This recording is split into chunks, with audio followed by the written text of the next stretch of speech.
ਤੁਰ ਕੇ ਦਿਖਾਓ ਜੀ ਮੈਨੂੰ ਜਰਾ ਮਾੜਾ ਜਿਹਾ।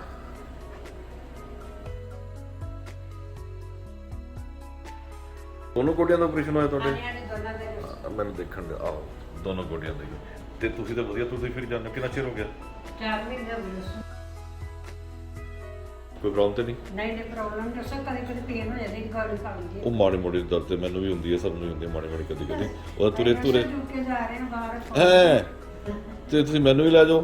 ਤੁਸੀਂ ਤੇ ਡਾਕਟਰ ਸਾਹਿਬ ਆਲਰੇਡੀ ਘੁੰਮਦੇ ਹੋ। ਮਤਲਬ ਨਹੀਂ ਲੈ ਕੇ ਜਾਣਾ। ਯੂਕੇ ਕਿੱਥੇ ਜਾ ਰਹੇ? UK London. ਲੰਡਨ 'ਚ ਪ੍ਰੋਪਰ ਲੰਡਨ। ਚਲੋ ਫਿਰ ਤਾਂ ਵਧੀਆ। ਤੇ ਤੁਸੀਂ ਇਹ ਗੋਡੇ ਦੀ ਚਿੰਤਾ ਨਾ ਕਰੋ, 20-22 ਸਾਲ 25 ਸਾਲ ਕਿਤੇ ਨਹੀਂ ਜਾਂਦੇ, ਤੁਰੋ ਫਿਰੋ ਜੋ ਮਰਜ਼ੀ ਕਰੋ। ਘਰ ਦਾ ਕੰਮ ਕਰ ਲੈਣਾ ਸਾਰਾ? ਹਾਂਜੀ ਥੱਕ ਜਾਂਦੀ ਹੁੰਦਾ ਮਤਲਬ। ਉਹ ਫਿਰ ਮੁਰਗਾ ਸ਼ੁਰਗਾ ਦੱਬ ਦਿਓ ਸ਼ਾਮਾਂ ਨੂੰ। ਜ਼ਿਆਦਾ ਰਸਾ ਫਲੋਰ ਨਹੀਂ ਹੁੰਦਾ ਜਿੱਦਾਂ ਖਲੋਤੀ। ਉਹ ਤਾਂ ਫਿਰ ਹੌਲੇ ਹੌਲੇ ਹੋਊਗਾ ਨਾ, ਬਾਕੀ 4 ਹੀ ਮਹੀਨੇ ਹੋਏ ਨੇ। ਫਿਰ ਉਹ ਥੱਕ ਜਾਂਦੇ ਗੋਡੇ ਨੇ ਖੜੇ ਆ। ਕੁਛ ਨਹੀਂ ਹੁੰਦਾ। ਚਲੋ ਦੌੜ ਜਾਓ। Bye bye, take care. ਇੱਕ ਪੇਨ ਕਿਲਰ ਅਲਟਰਾਸੈਟ ਆਉਂਦੀ ਫਿਰ ਕਹਿੰਦੇ ਬਿਲਕੁਲ ਨਹੀਂ ਖਾਣੀ, ਕੋਈ ਦਵਾਈ ਨਹੀਂ ਖਾਣੀ, ਕੋਈ ਦਵਾਈ ਨਹੀਂ ਖਾਣੀ, ਦੌੜ ਜਾਓ। ਅੱਛਾ ਓਕੇ ਬਾਏ ਬਾਏ।